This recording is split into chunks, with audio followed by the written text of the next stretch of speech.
Hey, welcome back. I decided that I needed to explain a little bit more about a check sheet before I did the project regarding check sheets. So for check sheets, the data source or the process that you choose to improve needs to be very specific. It needs to be a process, it can't be a project. What I mean by that is usually a project is something that happens one time. You like remodeling your bathroom. You pick everything out, you plan it, and then you carry it out, and then it's done. You don't need to remodel your bathroom every single week. With a process, usually it's the manufacturer or something or a competition, something that you can do repeatedly and get continuous feedback on each batch or match or set of outcomes. So, with that being said, a check sheet that I decided to pick as my data source. I watched a streamer from a video game that I enjoy playing. It is a competitive shooter, and I watched 8 matches, and each time that he would make a mistake, I marked it down on the check sheet.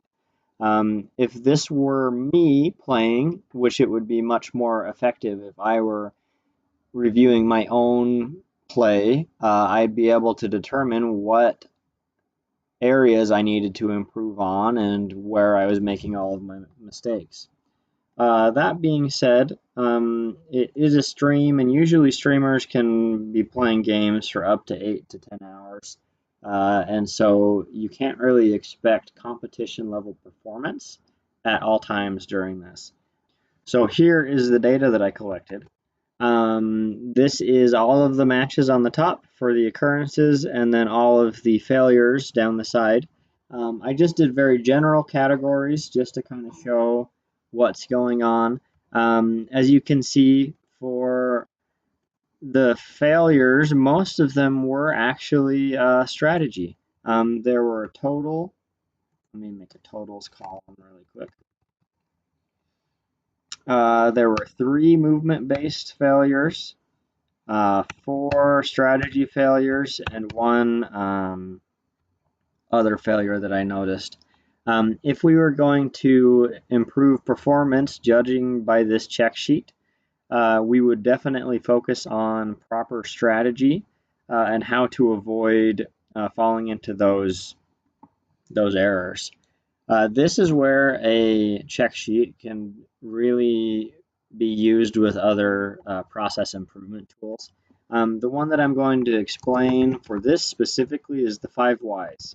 It doesn't necessarily mean that you ask why 5 times exactly, but it just is kind of a prompt to get you to determine why that failure occurred. In these instances, so I'm going to pick this one right here, match 6. Um, I would ask why. Why was he in a position that he would be flanked and cut off from an escape route? And then I would go through and ask a question as to why once I get that answer. For example, in this one, he was pushing the objective, and then he stayed in one spot too long, and so he was flanked. And so, why was he flanked? He was pushing the objective and he stayed too long. Why did he stay too long? At that point, it's most likely focus, or he didn't have enough training in order to know exactly what to do at that second. Um, I do think that it was more a lack of focus, judging from the length of the stream that he had done that day, not necessarily that he was lacking in any skill. So the 5 whys are very efficient at finding the root cause of a problem. And that's the main reason why I like check sheets and the 5 whys. So I know this was a very simple project and kind of a little bit more in depth on check sheets themselves, but you can use them for really anything.